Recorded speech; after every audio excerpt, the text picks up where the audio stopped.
kanilang mga anak. Napapakain nila sa mamahaling restaurant. At ito pa, pakinggan nyo, ang dalawa sa kanilang mga anak ay napag-graduate nila sa katas ng multi-level marketing. Ay, hindi talaga nito. Ano pa? Dagdagan ko pa? Sige, dagdagan ko pa. At higit sa lahat, no? Higit sa lahat, ladies and gentlemen, nakabili na rin sila ng kanilang kotse. Yes po, dalawang kotse by the way, no? Hindi ko lang po nakita yung isa. At nakapagpundar na rin po sila ng kanilang bahay, lupa, sarili nilang farm. Gusto mo ba yon? Gusto ko rin yon. At ang good news po dito, ikaw na ang susunod. Okay po ba yan? Okay, wag na natin patagalin pa. Let's give a round of applause to our Vice President for Training, no other than Director Roderick Buna. Director Roderick, it's your time to shine. Grabe naman. Nagulat ako sa intro mo, Sir Jan. Pati yung mga pinakatago-tago kong pictures nakuha mo. Okay. Naka-ano na po ba ako? Naka-screen share na ako? Hindi Co-host na pa po, po ba? Director. I-ano ko lang yung aking screen share.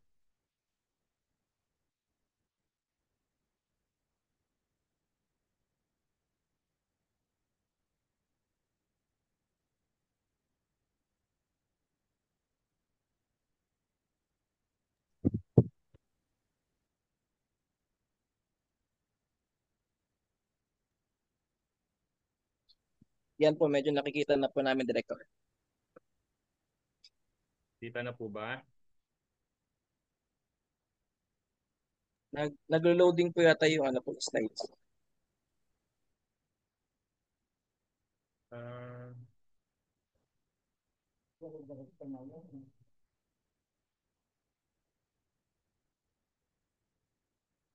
ayan. Okay, kita po ba? Yes po. Yes po. Oo. Hindi na po ako magpapakilala kasi yung mga sinabi ni Sir Jan ay sobra-sobra na po, no? Para makilala po ninyo ako.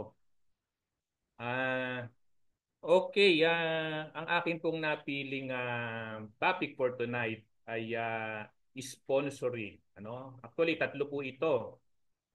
Sponsoring, handling rejections, and closing techniques, ano? So, kaya marami po tayong matututunan sa gabing ito. Okay? So, to start with, ano po, sa sponsoring, uh, sponsoring is the lifeblood of MLM business. Ano? The business is people, no? Tao po, no? Kailangan po nating kumausap ng tao. And people come as a result of sponsoring, ano? Kasi marami po ako nakakausap na sinasabi nila na ay ayokong mag-recruit, ano? So depende po ano kung ano yung inyong nagustuhan. Kung gusto niyo ay nagustuhan niyo lang yung mga produkto, pwede naman po ano, consumer kayo. Kung gusto naman niyo magbebenta lang kayo ng produkto, wala pong problema doon. No? Kaya lang ang sabi nga, the lifeblood of MLM business is people. Ako. At if you are looking ano na ikaw ay kung baga you want to benefit from the life-changing experience sa MLM, ay kailangan po mag-sponsor ka. Sponsoring other people into the business will help you multiply your time through others. Opo. Kasi po marami pong may misconception regarding po sa MLM business. Ano? Akala nila ang MLM business ay benta-benta. No? Akala po nila ay kinakailangan mong magbenta ng truck-truck na produkto para ikaw ay yumaman dito. Ano po? Para po doon sa mga ganun ang pagkakaintindi, ay hindi po yun ang ating kailangan gawin dito. No? So all you have to do is to sponsor other people into the business. because you can avail by making use of the OPT or others people time. No po kasi pag napadami mo yung oras mo, doon po lalaki ang income mo. Okay, for example, you work for 8 hours a day, no? So that is 6 days in a week, that is equivalent to 48 hours per week. So 48 hours times 4 weeks will give us 192 hours per month. So you have 192 working hours for 1 month. At yan po yung aking na-experience for 12 years as an employee. I was working or I was getting paid for 192 hours for 1 month. Okay. So, bakit po ako naengganyo o nagka-interest o nagustuhan ko na pasukin ang MLM business? So, ito po 'yon. For example, if you have downlines, you can use OPT or others people time. So 2 times 2 is equals to 4, no? So yung atin pong system, yung ating binary system, wherein we are to get 2 people, no? So yung dalawa kumuha ng dalawa, so naging 4. So yung 4 kumuha ng tigalawa, naging 8. So 8 times 2 is 16 and 16 times 2 is 32. 32 times 2 is 64 and 64 times 2 is equivalent to 128, no? So 128 times 2 is 256 times 2 512 and times 2 is 1024 max leader after 1 year. No? Can you imagine kung meron kang ganyang karaming downlines, or meron kang 1024 max leader, ano kaya yung pwede mangyari sa'yo? Assuming that each max leader will give 2 hours a day, no? So sabihin po natin na yung mga max leader ay yung iba employees, yung iba po may business. So part-timer lang po sila, no, in doing max life business, no po?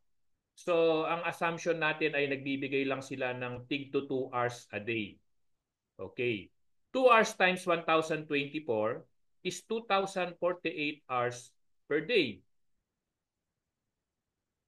So, assuming 10% of 1,024 max leader or 102 max leader will sell one standard pack or premium pack per month, So bakit po natin inassume na 10% lang, Ang reality po kasi sa MLM business ay hindi naman po lahat ng nagjo-join o sumasali ay ginagawa yung business. Katulad nga po ng sinabi ko kanina, yung iba sumasali sila dahil nagustuhan lang nila yung produkto. So consumer lang po sila. Yung iba naman po, nagdi-direct selling lang sila kasi ayaw nga nila mag-recruit or ayaw nila mag-sponsor. Kaya tayo po ay nagbigay ng assumption na what if 10% lang noong 1024 ang gagawin ang business at magi-sponsor. Okay? So magbebenta sila ng standard pack at premium pack per month. Okay. So kung meron tayong 102 max leader na ginagawa ang ating business, so since that is left and right because of our binary system, 51 standard packs or premium packs sold by group 1 on your left group. And another 51 standard packs or premium packs sold by group 2 on your right group. So, ang total sales match mo for the month is 51. And kung yan po ay standard ang kanilang binenta, so 51 times 600 will give us 30,600 pesos. At kung ang binenta naman nila ay premium Ano po? So that is 1,800 times 51. And that will give us 91,800 pesos. Can you imagine if you are earning a minimum of 30,000 per month and maximum of 91,800 per month? Ano, can you imagine anong klaseng buhay meron ka? Ano po? At hindi lang naman po yan ang income opportunity natin sa Max Life. Remember, we have the Unilevel, we have the direct referral, we have the leadership bonus, ano, and the ranking, no po? So napakarami po ng ways para tayo ay kumita kay Max Life, ano po? So hindi po nakalimit ano sa 30,000 or 91,000 ng ating income.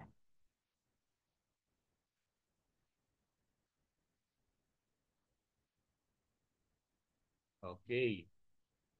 Next. Who are your prospects? Ano? So dito po kasi maraming nag-aakala na ay napakadali lang pala ng business niyo, ano? Invite lang 'yan. Ano po? So actually madali lang naman po talaga kung alam mo yung dapat gawin, ano? Pero kung hindi mo alam at hindi mo aaralin, pahihirapan ka. Okay. Sino ba yung ating mga prospects na isasama natin dito sa ating Max Life business? Of course, number one, yourself. No? So bago ka mag-recruit ng iba, recruitin mo muna yung iyong sarili. No? Kasi baka naman sumali ka, nagpa-register ka lang. Pero deep in your heart, wala naman sa puso mo na gawin ang business. So mahihirapan kang makapagpasali o makapag-invite ng mga tao sa Max Life business kung ikaw mismo ay hindi mo pa napapasali yung iyong sarili. No? Kaya unahin po ang sarili na pasalihin. Recruit yourself first. Okay. Next, sino pa po ang iyong isasama? Others. Okay, if you find a gold mine in your backyard, who would you share it first? No? Pagka daw ikaw ay nakakita ng ginto o ng kayamanan, kanino mo ba gustong ibahagi ito? Kanino mo unang gusto ibahagi?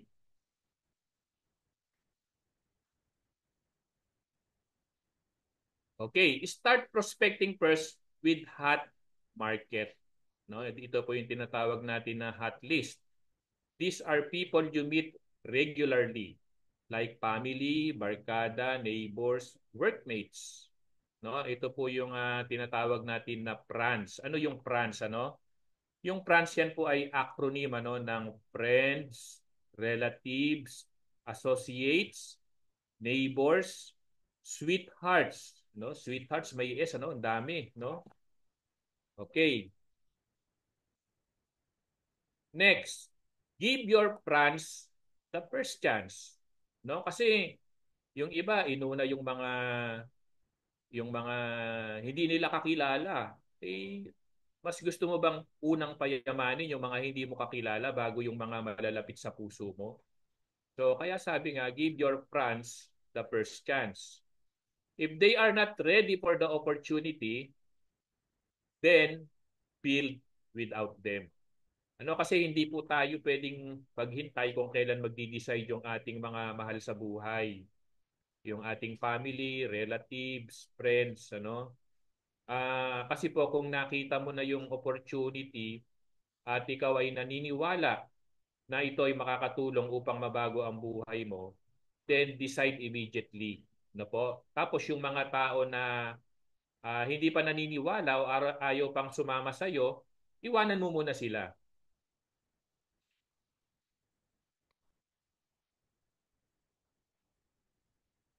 Okay, yung category, may mga category po yan. Number two, warm list.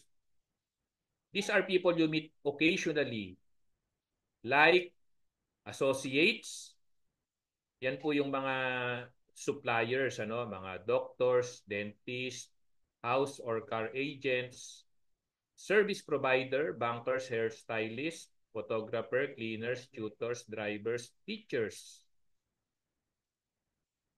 And then yung mga acquaintances, club members, churchmates, classmates, office mates.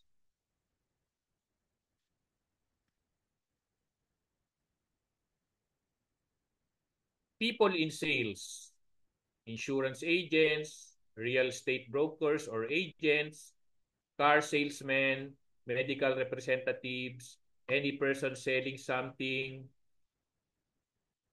others, no, mga bading, ano ba 'yan? Bingo, casino, online gaming, buddies, those who have kids, those who need money, those who have debt, always busy, best friend, best man, has a car, has a house, OFWs and their family members, disabled, just got married, just gave birth. No? So napakarami po, hindi po tayo mauubusan ng mga prospects, ano? Kaya yung mga nagsasabi na wala akong ma-recruit ano? Hindi po 'yun totoo, ano? Kasi napakarami po, napakarami, ano? Yung mga kakilala mo, in fact, mas marami yung hindi mo kakilala. Lahat sila pwede mong isama sa business. Okay? Number three, we have the cold list. The biggest market, people who you don't know. Strangers, no? Katulad nga na nasabi ko kanina, ano ba yung mas marami, yung mga kakilala mo o yung hindi kakilala? Ano? Of course, mas marami yung hindi mo mga kakilala. Eh di sila yung yayain mo sa business mo. Of course, syempre kailangan mo lang aralin how to approach them. Okay? So ayan, ano, mga example ng mga prospects, ano, yung mga pwede nating or sources, no, ng mga tao na pwede nating isama sa ating business. Make a list. Project 100. Ano, kick off with a list of 100 prospects and add at least 5 prospects every single day. So, bakit po natin kailangan gumawa ng prospect list, ano, na kung saan ay isusulat natin yung 100 na mga kakilala natin na potential na invite natin sa ating business, ano po? So, kailangan kasi marami kang prospect at meron kang prospect list. Kasi pag wala ka po niyan, tendencies are pwede mong makalimutan yung mga taong naiisip mo na invite pag hindi mo sila isusulat, no? Kaya make it a habit na isulat po natin, ano, let us make a prospect list. At syempre hindi naman po pwedeng kung nagsulat ka ng 100 ay hanggang 100 na po yan, na lang po yan, ano? Kasi po every day syempre yung mga prospect mo na nasa prospect list mo ay kailangan na kontakin mo sila, tawagan mo sila, invite mo sila, presentahan sila, ano, or you can invite them to the seminars or Zoom meeting like this, ano po. So, pag na-invite mo na sila, syempre nababawasan yung nasa prospect list mo. Ngayon, kung hindi ka magdadagdag dyan araw-araw, time will come na mauubos po yan. Ano? At wala ka nang mai-invite kasi wala ka nang isinusulat sa iyong prospect list. Okay. So ayan po, gawa lang po tayo, ano? Madali lang naman po gumawa niyan. Isusulat mo lang, ano? Ngayon, pag sinabi pong make a prospect list, isulat mo lang muna, ano po? Tapos kausapin mo yung iyong sponsor, ano? Magpaturo ka kung paanong approach ang gagawin mo, ano? Kasi hindi mo basta tatawagan na lang na hindi ka pa marunong, ano, o hindi mo pa napag-aralan kung paano yung tamang pag-approach dun sa mga taong nasa iyong prospect list. Okay. Other prospecting tips. Woman. Ano po ibig sabihin ng woman? With organization means authority and needs. Husband and wife. Alam po ninyo, mas magandang prospectin natin yung husband and wife. Ano? Kasi po, there are times na pagka meron kaming na-invite, halimbawa, ang na-invite lang yung husband lang or kaya yung wife lang. Ang sasabihin po nila after the presentation, okay po, maganda, kaya lang kailangan kausapin ko muna yung aking asawa. Ano po, kasi hindi naman ako pwede mag-decide mag-isa lang. Siyempre, kailangan i-consider ko rin kailangan ko din i-consider yung aking asawa. Ngayon, kung husband and wife na po yung na-invite ninyo, wala na pong problema kasi pareho na po silang nakakita at nakapakinig ng business. No? So wala na pong dahilan na kakausapin pa yung asawa. And besides, kung pareho nilang nagustuhan, they can decide right away. Ano po? Hindi na po kailangan na intayin pa yung isa. Ano po? Okay, so yun po yung advantage pagka husband and wife na yung na-invite mo. Okay, number three, make use of the panungkit. Ano po yung panungkit? Okay, so ganito po yung panungkit. Halimbawa, meron kang prospect na mataas na tao or a person with influence, no? Halimbawa, yung mayor dun sa lugar ninyo, no? Gusto mong makuha o mapasali sa business mo. Gumamit ka ng panungkit, Baka meron kang kakilala na nakakakilala dun kay mayor o meron kang kaibigan, no, na malapit kay mayor. So, pwede mong gamitan ng panungkit, Pwede mong kausapin yung iyong kaibigan na nakakakilala kay mayor at magpatulong ka kung paano makapag-set ng appointment kay mayor, no? So, ganun po yung panungkit. Pagka hindi mo kayang i-approach directly yung tao, pwede po tayong gumamit ng panungkit. Okay? Next, mga taong may health concern. So ang atin pong product, katulad po ng ating mga juices, yung ating coffee, yung ating lotion, lahat po sila may naitutulong po, no, sa ating kalusugan, no? Kaya hanapin mo lang yung mga taong may health concern o yung meron po silang karamdaman, ano? Baka pag naipakita mo o na-share mo yung mga products natin, magka-interest sila dahil ito ay maaring makatulong sa kanilang kalusugan. Hindi lang po yung mga may health concern, no? Pati yung pong mga tao na gustong gumanda, Kasi po ang ating mga products ay pampaganda, At makakatulong sa ating mga health concerns. Another one, yung mga tao pong health conscious, po? Yung mga tao na who want to maintain their figures. Saan mo makikita yan? Punta ka dun sa mga nagsusumba class. Po? Yan, sumali ka doon, makipag-zumba ka doon. So sila yung mga uh, health conscious people na pwede nating alokin ng ating products. Another one is geographical layout.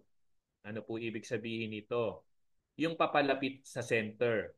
Ibig sabihin po niyan, kung meron tayong office or meron tayong hub, na kung saan ay nandoon yung ating mga directors, yung ating mga upline, doon sila namamalagi, doon ka maglagay, doon ka mamrospect para merong makakatulong sa iyo sa pag-explain or pag-convince sa iyong mga prospect, no? Kaya uh, wag kang lalayo doon sa mga lugar na yon na kung saan andoon yung mga taong pwedeng makatulong sa iyo in doing Max Life business. Okay? So, prospect as you go. Smile. Alam mo, yung pagngiti ay napakalaking bagay niyan. Pag naglalakad kami, nakasalubong kang tao, pag ginitian mo, at ngumiti din, ayun, prospect na yun. So, kausapin mo na kaagad. Po? Kaya sa simpleng pagngiti lang ay makakapag-prospect ka na. And then start the conversation, Always start the conversation. Huwag mong hihintayin yung tao pa yung lumapit sa iyo at siya yung kumausap sa iyo. Ikaw yung laging mag-i-start ng conversation, Napakadami namang kaparaanan para magawa mo 'yan, no? Halimbawa, may relo ka. itago mo muna. Tapos magtanong ka kunyari ng oras. Di ba nakapag-start ka na ng conversation? So ganun lang po kasimple. Okay? So another one, other prospecting tips. Have a prospect list. Make it a habit to keep at least 20 prospects on your list at all times. You should start with people you know. People who have never done MLM, influence them. I'm sure marami pa ring tao hanggang ngayon na hindi pa rin nakasubok o nakasali sa MLM. Influence them with your excitement. Those who were involved in MLM before, learn to analyze and measure their experience in the other companies. Okay, so marami po ito. Marami po tayong matatagpuan ng mga tao na nakasali na po sa MLM business before, pero hindi po sila naging successful. So alamin natin bakit hindi sila naging successful. Ano po? Baka hindi sila nag-a-attend ng mga trainings. Ano po? So, kailangan malaman natin yon. No? So we can give them the proper advice at mahikayat natin to give it another try sa MLM business. People who are still involved with in MLM from other companies. So yan po, pag tayo ay lumabas, marami tayong may encounter na mga tao na nasa ibang MLM business. Ano po? So wag nating iwasan. Ibig sabihin, i-share lang natin, malay natin, hindi natin alam, baka magustuhan niya yung ating ipe-present. Ano po? So, and the most important thing is don't fight. Wag po tayo makikipag-away.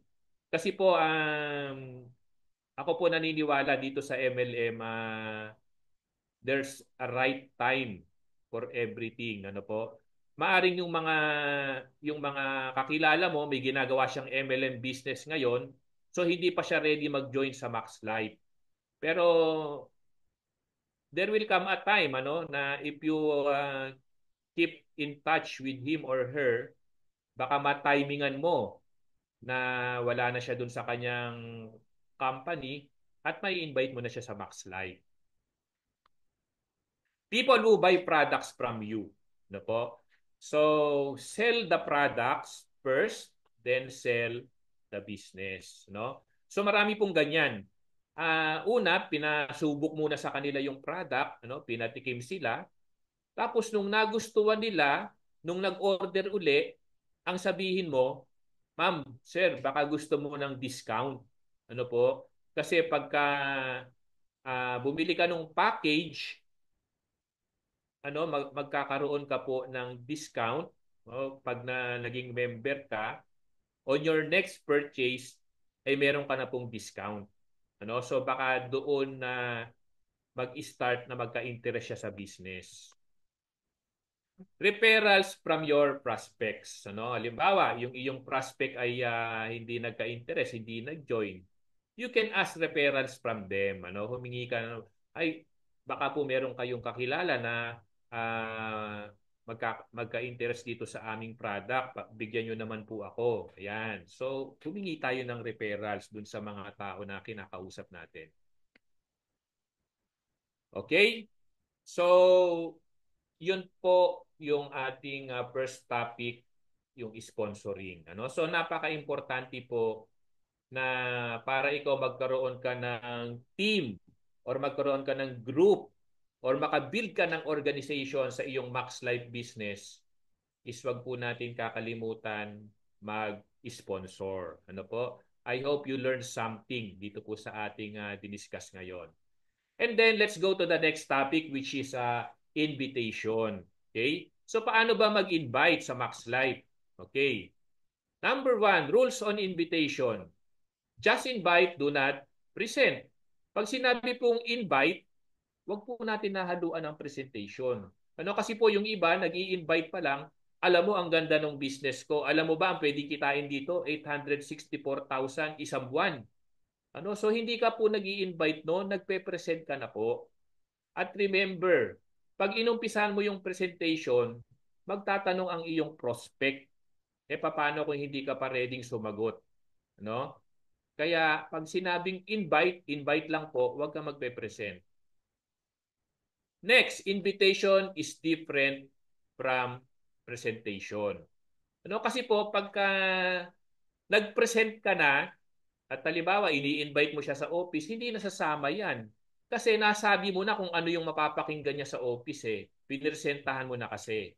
Ano po? So, uh, imbitahan mo lang, no? Simple invitation lang, ano? As simple as possible. At pagka nayaya mo na siya, doon mo na paprahan. So, not unless naman kung magaling ka mag-present, edi you can do the presentation. Do not say runs. Ano po ba yung runs? Okay. R stands for registration. Ano? Huwag mong sasabihin registration kasi sasabihin sa iyo ng iyong prospect, nako, may babayaran pala dyan, ayoko na. Pangalawa, unique opportunity. Ano? Ito pong word na to ay gasgas na po sa kanila yan. Ano? Kaya pagka narinig nilang unique opportunity, eh, puro dahilan ang ibibigay sa iyo niyan at hindi mo sila ma-invite. And then networking. Naku, lalong-lalo na po, no? Ang dami pong paso sa networking. Kaya ayaw na ayaw po nilang naririnig yung salita na yan. Ano po? Kasi maraming mga ah, nagtayo ng networking business na hindi naging maganda yung kinahinatnan. Kaya naman yung mga nagkaroon ng experience sa ganong companies, eh pag narinig nilang networking, ay iilagan ka na nila kagad.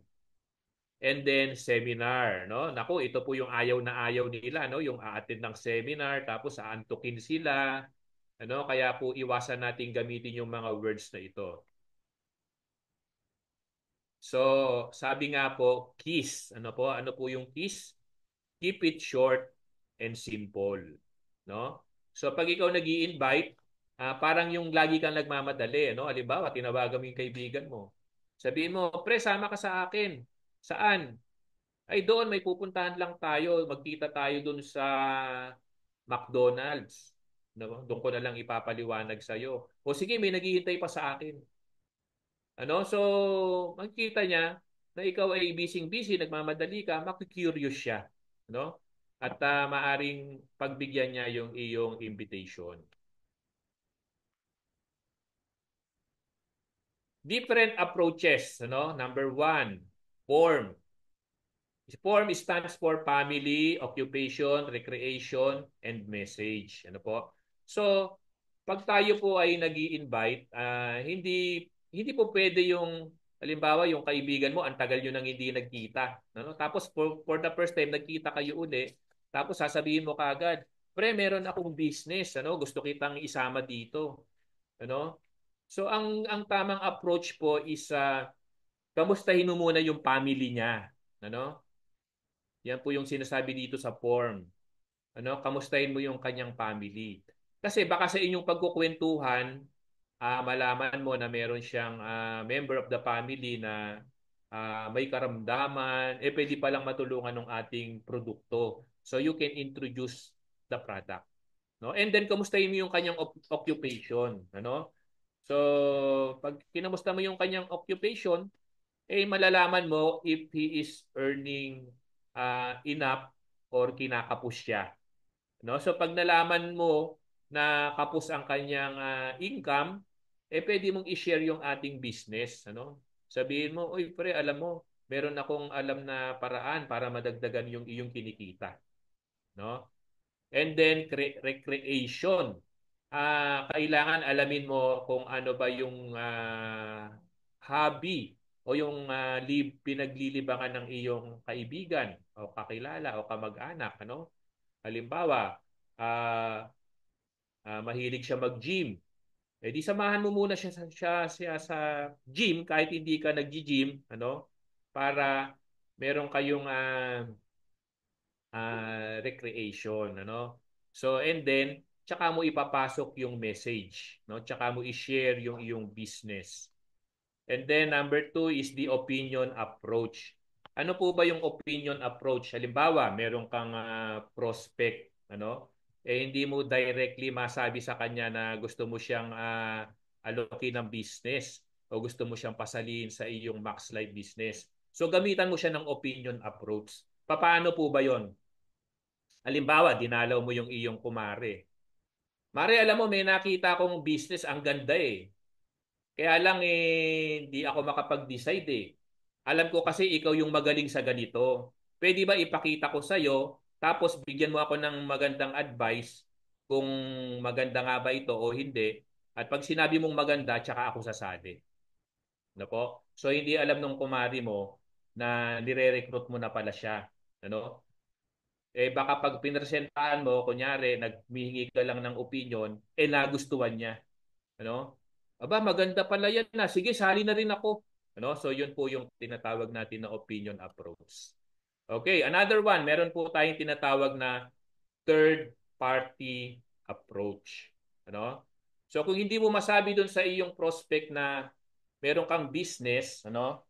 Ah, sabihin mo sa kanya, pre, meron kaming hiring ngayon doon sa aming company.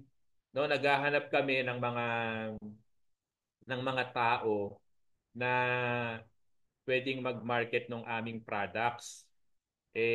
Alam ko kasi busy ka hindi ka po pwede rito. Baka lang may mga kakilala ka, mga anak mo o pamangkin na available, pwede bang i-share ko sa kanila to? Nung sumagot, sabi niya, aba hindi, available ako, baka naman pwede ako dyan. No? So yung third party approach, kunyari, hindi siya yung target mo. No? Kunyari, iba yung tina-target mo, pero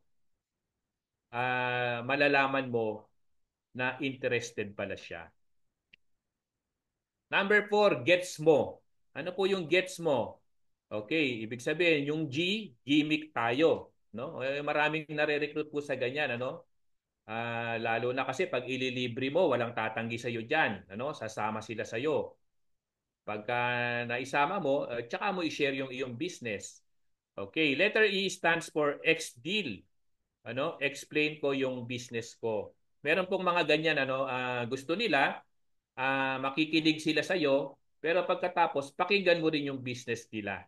Ano? Paano kung mas maganda yung business mo? Di siya yung masasama mo o mapapasama mo. So ganun lang po 'yon. At yung letter T ay treat kita, treat mo ako.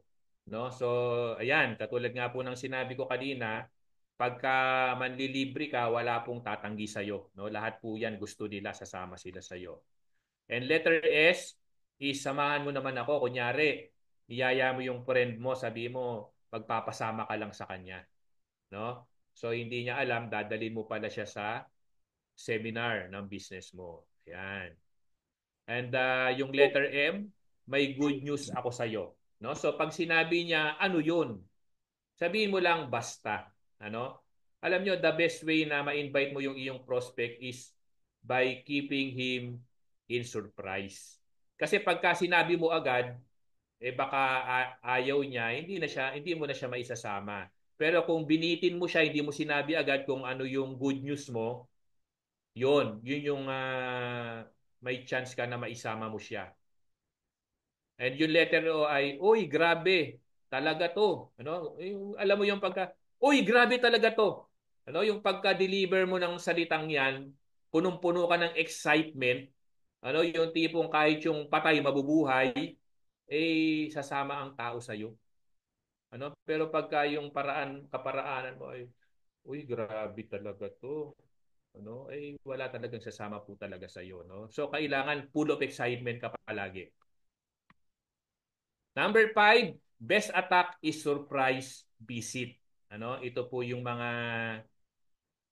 yung magugulat na lang yung tao, bigla kang dumating sa bahay nila, ano? Walang pasabi, ano? Walang paabiso.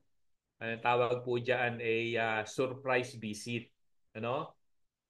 For some it works, for some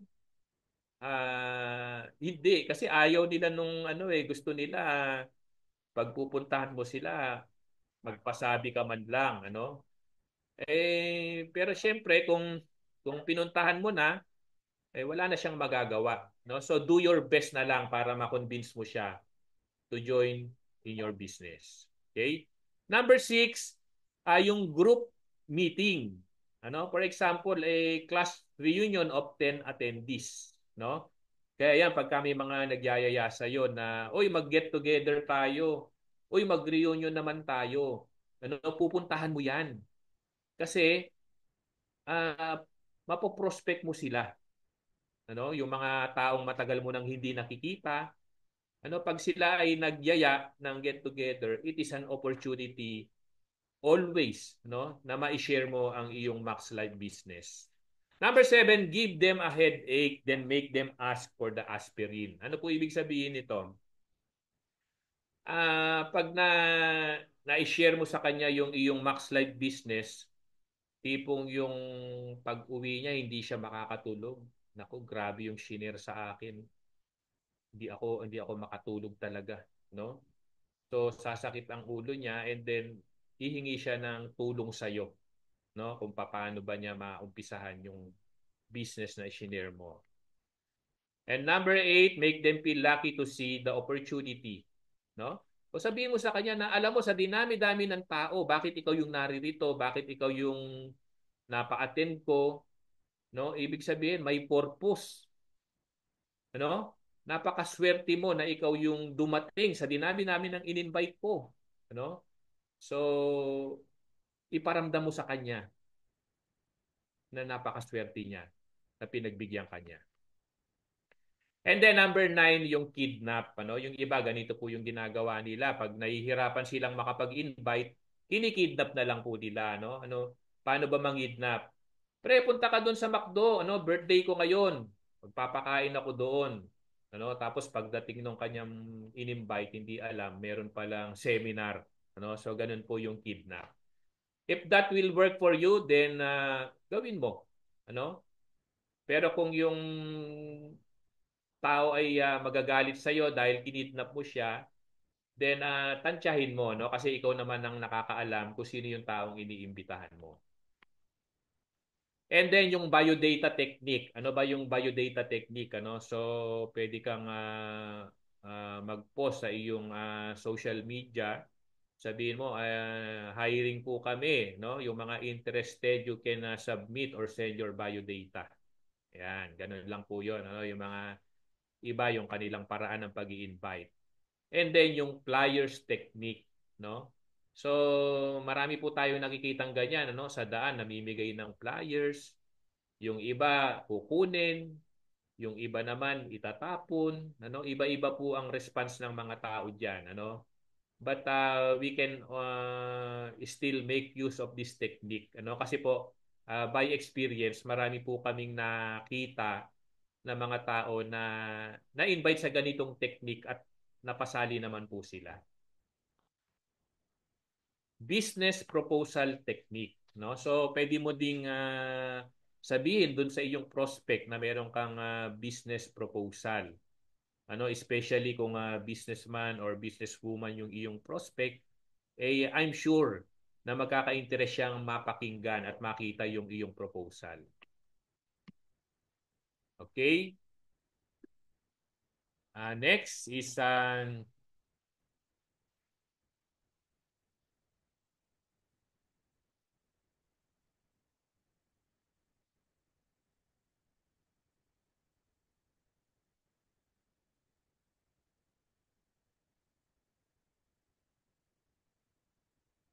okay, correct attitude for invitations, So ang pag-i-invite po hindi po ito basta-basta, Meron pong tamang attitude sa pag-i-invite. So number 1 is sincere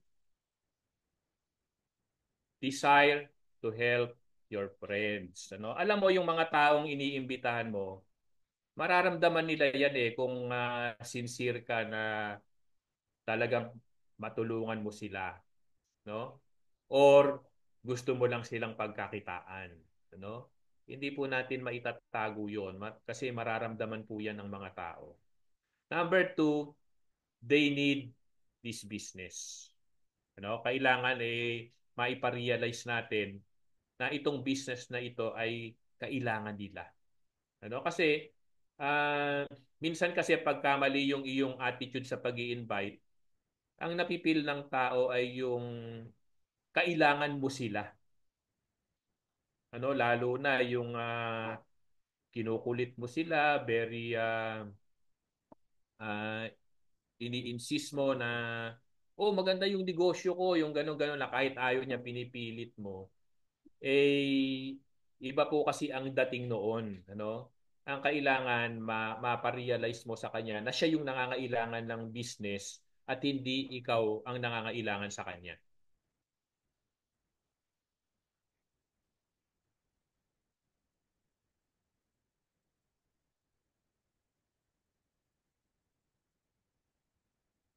Number three, you need to be successful. You must not fail. Alam niyo po sa aming experience sa MLM industry, kailangan pilitin mo magkaroon ka ng resulta. Kailangan pilitin mo maging successful. Bakit? Kasi maraming tao, especially yung mga una mong naimbitahan na hindi sumama sa'yo, alam mo, nakamasid lang sila sa'yo. Sinusubaybayan ka nila. Tinitignan nila kung ano yung nangyayari sa'yo. At kung wala naman silang nakikitang improvement, definitely hindi mo sila maisasama. Pero kung nakita nila na nabago yung buhay mo, nagkaroon ka ng sasakyan, nakabili ka ng bahay, I'm sure, kasi dito po sa MLM business, uh, yung result ang laging nagsasalita. No? Hindi mo na sila kailangan invite. Pag nakita nila may resulta ka, matik yun, sasama sila sa'yo. Do not judge your prospects. Give everyone an opportunity. No? Marami po kasi pumapasok sa MLM business. Pagka may kakilala sila halimbawa na mayayaman, ayaw na nilang invite. Naku, hindi yun sasali dito. Mayaman na yun. Papaano mong nalaman? Malalaman mo lang kung itatry mo. At kung itry mo at kung hindi naman sumama, wala namang mawawala sa iyo di ba? Sabi nga there is no harm in trying. Kaya subukan mo lang, no? Next, MLM is an organization and your first generation may not be your leaders, no? Tandaan mo, ang MLM ay isang organization. Hindi ibig sabihin na yung una mong na-recruit o yung iyong direct referral ay siya na yung magiging leader mo. Hindi po. Kaya, ibig sabihin, huwag kang hihinto. Kasi maaring yung iyong first generation, sabihin natin meron siyang napasali. Tapos yung napasali niya ay may napasali uli, baka dun sa ilalim may lumutang na leader. Hindi natin yun masasabi. Kasi hindi natin kilala yung mga taong pwedeng pumasok sa iyong organization. Hindi natin alam kung ano yung kaya nilang gawin. Hindi natin alam kung ano yung potential nila. So just try and try, invite lang ng invite. Kasi meron at meron lalabas na leader sa iyong organization. You may find an eagle under a turkey. So hindi ka magkakaroon ng leader kung hindi ka nag-i-invite. Do not presume that because a person is successful, he will not be interested with the business. So never, never po. Lalo na po kung negosyante 'yan. Ang negosyante pag pinakitaan mo ng pagkakakitaan, napakalaki ng chance na magkaka-interest po 'yan. Do not think it is very complicated. Just do it. Yung iba po kasi isip ng isip, ang dami nilang iniisip. Naku, baka hindi naman magka-interest yan, baka hindi sumali yan, baka hindi niya magustuhan. Basta gawin mo lang. Kahit ano pa yung kanyang desisyon, ang importante, sinubukan mo. The keys to invitation are courage, enthusiasm, and action. So, syempre, kailangan malakas ang loob mo. Kailangan matapang ka. Kailangan punong-puno ka ng enthusiasm. at kailangan aksyonan mo. No? Kasi pag hindi ka kumilos, wala kang mai-invite. Okay. Next is handling rejections. Rejection is a part of the business. Start your countdown. Ano? So ang rejection daw po ay bahagi ng negosyo. So hindi natin ito pwedeng iwasan. Ano? At sa ating buhay, hindi lang naman sa pagbi-business tayo nare-reject. Ano? Maraming aspeto ng ating buhay, nare-reject din tayo. Kaya lang hindi natin pinapansin, hindi natin siniseryoso kasi hindi natin alam na na-reject pala tayo. Ano? For example, pumunta ka sa mall o dun sa grocery, ano? 'Di ba merong mga nag-o-offer doon ng ano, ang tinatawag natin doon, pre-taste, ano? Lalapit sa iyo yung isang babae, "Sir, pre-taste kayo diyan, pre-taste kayo diyan." Lahat ba ng inaalok niya kumukuha? Hindi, 'di ba? Yung iba kumukuha, yung iba hindi. Pero hindi niya tinitake yun personally, you know? Pag merong hindi kumuha, anong gagawin niya? Iaalok niya lang sa iba. Ano? So rejection, hindi lang po sa business 'yan. In any aspect of life, meron po tayong rejection. Okay? So start your countdown. So bakit sinabing start your countdown? Kasi yung iba, bilang sila ng bilang. Naku, 10 na yung na-invite ko, wala pang sumasali kahit isa.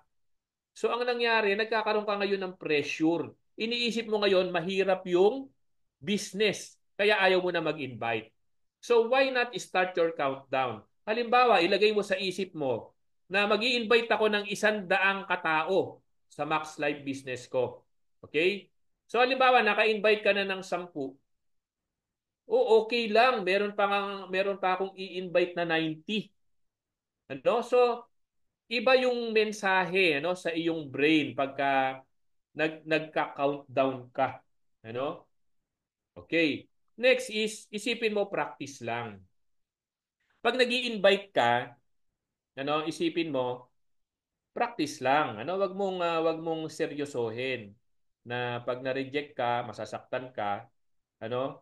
So, kung iniisip mo kasi na nagpa-practice ka, maaring hindi mo na isama yung una, yung pangalawa, yung pangatlo, pero pagdating doon sa pang-apat, dahil nakapag-practice ka na doon sa naunang natatlo, ay maisasama mo na o maipapasali mo na yung pang-apat mo, yung pang-lima. Ano? So, huwag kang matakot. Ano ba yung 3, 5 na mawawala? No? Pero pagkatapos naman nun, marami nang sasama sa'yo dahil marami ka ng experience, ano, nakapag-practice ka na. Next, don't take rejections too personal. So bakit?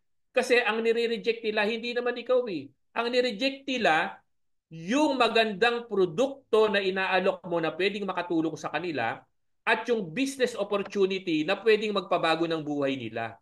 Yun ang nire-reject nila. So kung hindi sila ready doon sa inaalok mo, i-offer mo lang sa iba. No? Kung tinanggihan ka man niya, I'm sure meron din magkakagusto at sasama sa'yo. SW3 next. Ano po yun? Some will join, some will not. So what? Next. No? So ibig sabihin, ganun talaga ang kalakaran dito sa ating business. Merong sasama, merong hindi. So, wag ka nang mabader. Ano? So, ang gawin mo lang, invite ka lang ng invite, share ka lang ng share, no? So, along the way, meron kang mga mai-encounter na magugustuhan yung inaalok mo, sasama sa'yo. Ano, ngayon, yung mga hindi naman sumama, okay lang, marami pa namang iba dyan. Ano? So, parang alam niyo po yung basketball. Di ba sa basketball, ano ba yung binibilang? Yung tirang pumasok, yung na-shoot. Yung bang mga miss binibilang po ba? Nire-record po ba na o yung Hinebra merong 10 miss? Hindi naman po yun binibilang eh, di po ba? Ang binibilang lang yung mga shots na pumasok. So ganun din dito, wag mo nang bilangin yung mga hindi sumali sa'yo. Ang importante yung mga sumama sa'yo. Sila yung pagtuunan mo ng pansin, sila yung tulungan mo. Okay. Plus SW2, ano po yan? Someone is waiting for you. So marami pong nangangailangan ng tulong mo. Kaya wag mong ubusin yung panahon mo doon sa isang tao na ayaw naman sumama sa iyo. Ano po? So hindi natin kailangan ipagpilitan yung ating sarili or yung ating business sa mga taong ayaw naman sa atin. Ano? Kasi marami pong naghihintay ng ating tulong. No? Eh dahil nag-focus ka diyan sa taong ayaw naman sumama sa iyo, sa taong negative, eh tuloy yung mga naghihintay sa iyo napupunta pa sa iba. 'Yon. Someone is waiting for you somewhere. Okay? There are 119 million Filipinos and non-Filipinos waiting. Huwag magtagal sa harap ng mga taong ayaw yumaman. Overtake the slow-moving vehicles. Don't entertain negative people. Ano? Kasi baka pati ikaw ma-negative. Ano? Lakas po makahawa niyan. Yan. Next, never argue or quarrel with a negative prospect. Bakit? Eh kasi wala ka naman pong mapapala kung makipagtalo ka sa kanya. Ano? And worse, pagka nag-away kayo, eh kahit sa susunod, nagka-resulta ka, invite mo siya, hindi mo na siya mai-invite kasi nga, nag-away kayo. Kaya wag kang makipag-away. Ano po? Use feel felt found. Ano po yung use feel felt found? Ano, pwede mong sabihin sa prospect mo na ganito. Alam mo yung nararamdaman mo ngayon, ganyan din ang naramdaman ko dati. But I found out na mali pala yung aking nararamdaman, ano, nung hindi agad ako nag-decide na sumali sa Max Life, no? Eh napakaganda pala, ano? Kaya naiintindihan ko kung ganyan yung nararamdaman mo, pero sana maintindihan mo na may possibility na mali pala ang iyong nararamdaman. Okay? No's are not just now. Pag ang isang tao tumanggi sa iyo o nagsabing ayaw niya, hindi ibig sabihin na forever ayaw niya. Ano, there is always a proper time for everyone, ano? Maaring hindi niya gusto ngayon, ano, kasi busy siya, may trabaho siya. Eh paano nawalan siya ng trabaho? Pag niyaya mo siya, magkaka-interest na siya kasi wala na siya ginagawa, hindi na siya busy, you know? So it is just a matter of timing. They are just waiting for a good reason to say yes. Okay, next, never listen to negative people. Never listen to dream stealers, no? May mga tao kasi na dahil hindi nila nakuha yung kanilang mga pangarap, naghahanap po sila ng karamay. No? Kaya pagka inintroduce mo sa kanila yung business mo, ayaw din nila na maging successful ka. Kaya ini-negative ka nila. Okay?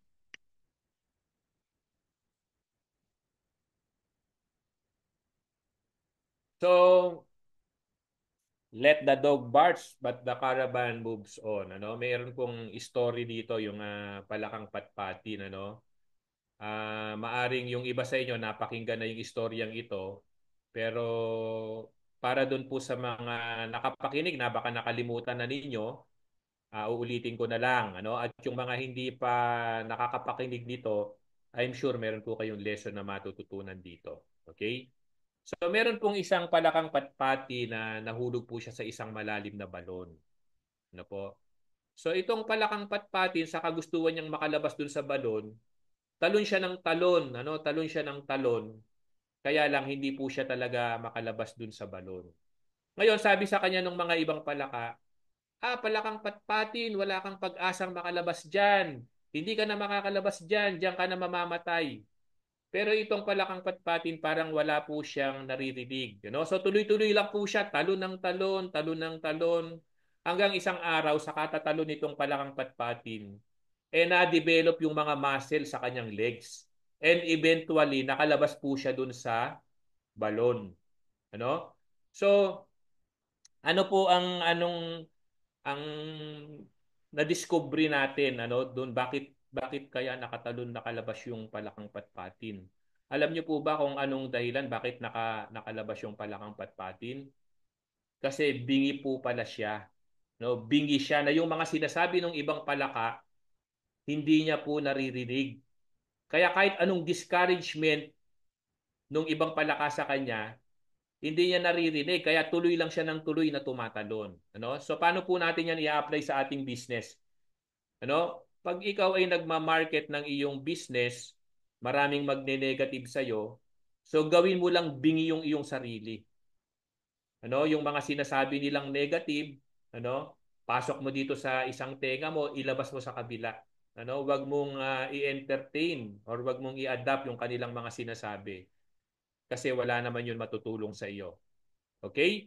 Believing is one thing, joining is another thing, training are everything. Ano? Trainings, alam po naman natin ano bakit si Manny Pacquiao ay naging very successful sa kanyang boxing career, no? So nakikita natin kung paano siya mag-train, ano, and every fight he really trains very hard. No? So ganun din po dito sa ating Max Life business. Tuwing magpe-present tayo, no, don't take for granted yung inyong mga prospect na pipresentahan. Ano? Ay, wala naman yan, si ano lang yan, kaibigan ko yan. Ano? Hindi, importante po na mag-prepare tayo, maghanda tayo every time na meron tayong presentation. Ano? Kasi baka hindi natin ah akalain yung mga taong in-underestimate natin, hindi pa natin ma-convince, no? So kailangan po every day in your life, nagte-train ka po, tinetrain mo yung sarili mo, nag-iisip ka ng mga kaparaanan paano mai-improve yung sarili mo para pag meron kang pinresentahan, napakalaki ng chances na mapasali mo siya. Okay, happy sponsoring. Okay? And lastly, ano, ito po ay konti na lamang po ito, no? Yung atin pong closing technique for network marketing. Okay? So number one, identify a list of their needs and find solution. If you don't identify a need, you won't sell a thing. You have to be able to identify the need in order to come up with a solution to a problem. When you have a solution, you are closing a deal. Ano? So, napaka-importante po doon sa mga prospect natin, ano, bago tayo mag-alok ng ating produkto or ng ating business, makipagkwentuhan muna tayo sa kanila. Alamin natin ano kaya yung kanilang mga problema. Kasi alam po ninyo, lahat ng problema ay business.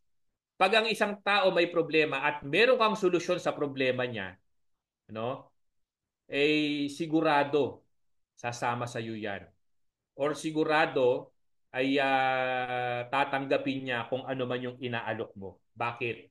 Kasi may daladala kang solusyon sa kanyang problema. Ano? Kaya yun po, ano, isang tip ko sa inyo, number one, napaka-importante na malaman mo yung needs ng taong kakausapin mo. Kasi kahit sabihin mo na mayaman yan, ano, mayaman siya, nasa kanya na lahat, meron pa din problema. Ano? Kahit mayayaman, may mga problema yan. Kailangan lang malaman mo and then offer the solution. Okay? Next.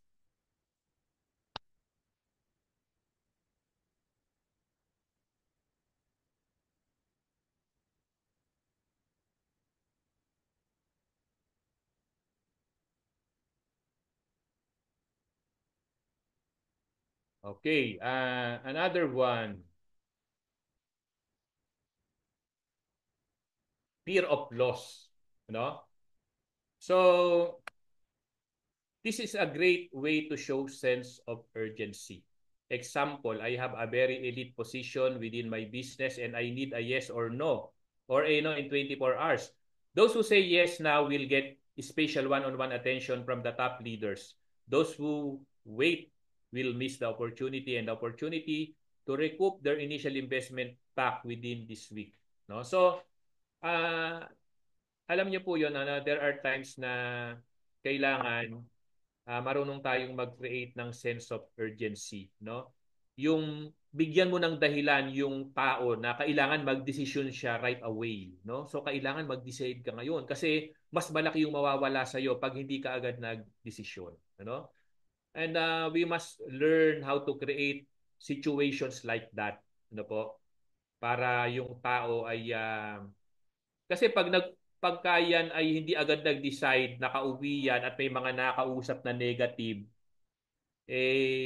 magbabago yung isip niya, no? Kahit na nabigyan mo siya ng tamang motivation and everything, ano? So kaya napaka-importante po na makapag-decide yung tao agad, ano? At ipa-realize natin sa kanya yung mas malaki yung mawawala if he will not decide to join us.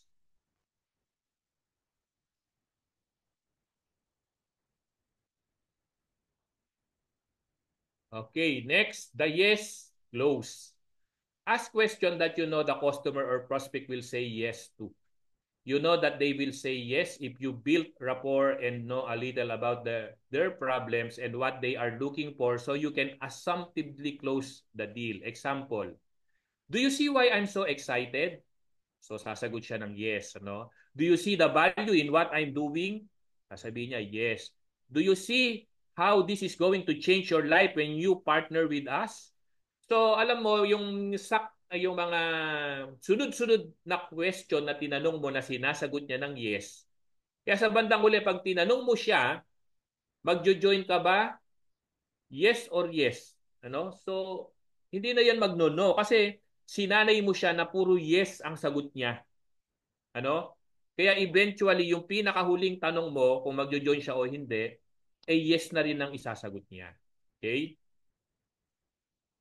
The free trial. Offer something of value. This is a free way to handle objections.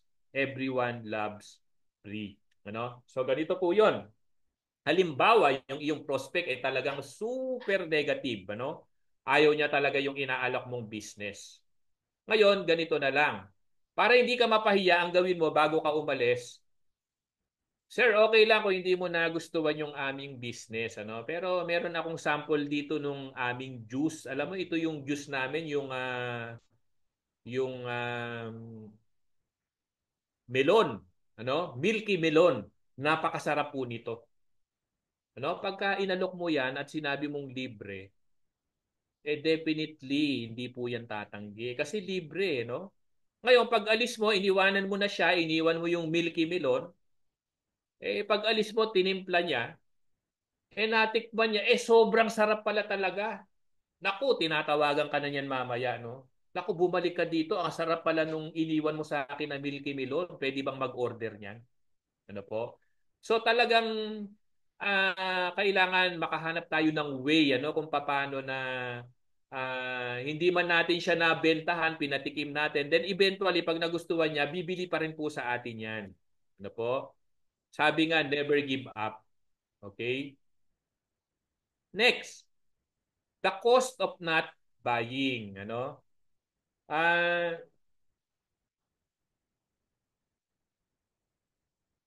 by drawing the prospect's attention to how expensive it is not to have your product or service, the purchase price seems relatively cheap.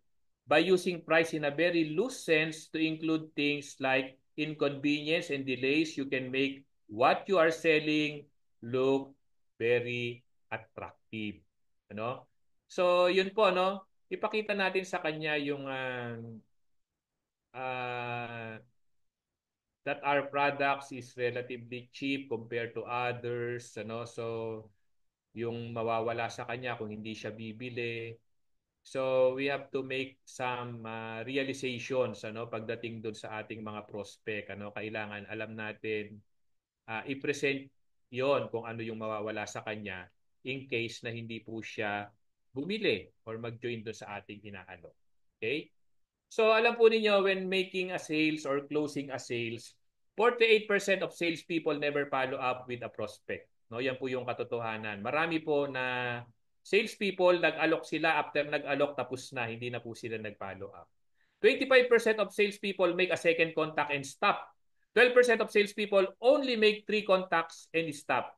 And only 10% of business make more than 3 contacts. This means they're losing a small fortune. Ano? So, ibig sabihin po, maliit lang daw po na porsyento ng mga salespeople yung matyaga mag-follow up. At kung sino yung matyaga mag-follow up, sila lang po yung nakakapag-close ng maraming deals. No po? Kaya wag po tayong ano, kasi there comes a time na parang nahihiya na tayo, naku baka nakukulitan na si Kumari sa akin, tawag ako ng tawag, wag po, di po. Yung iba po, doon po talaga nakukuha sila sa kakulitan natin. Okay? 2% of sales are made on the first contact, 3% of the sales are made on the second contact, 5% of the sales are made on the third contact, 10% of the sales are made on the fourth contact, and 80% of the sales are made on the 5th to 12 contact. Ano? So nakita po natin, mas maraming follow-up, mas maraming contact, mas malaking percentage ang nako-close natin. Okay? So there are two kinds of follow-up. Active follow-up consists mainly of personal calls to your prospects or customer. These are people who have already shown interest in what you do or what you offer and have voluntarily given you permission to contact them about these offers. Alam nyo, meron pong mga salespeople na ganito, no? Sinabi na sa kanila, sige, okay, maganda yung inaalok mo, puntahan mo ako bukas. Ang ginawa, hindi pinuntahan. Pinuntahan after 1 week pa. No? So doon minsan tinitingnan ng mga prospect natin kung talaga bang seryoso tayo sa pag-alok natin sa kanila. No? Kaya minsan doon nagkaka-problema. No? Kaya kailangan pag sinabing puntahan mo bukas, puntahan mo agad. Huwag ka nang magpatumpik-tumpik. 'Yon. And next, we have the passive follow-up. No? Ang passive follow-up is where you can leverage your time and effort by building a relationship with your prospect via email. Email autoresponders are incredibly powerful tool for building a relationship with your prospects or customers while leveraging your time very effectively. Ano, especially now, napakarami na po nating kaparaanan. You can ask Director Richard, kaya Sir John, magpaturo po tayo sa kanila ng mga kanilang way kung paano mag-follow up online. Ayan po. Okay?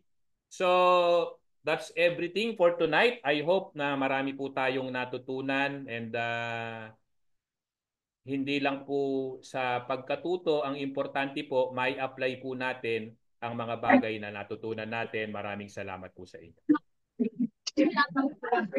Yan,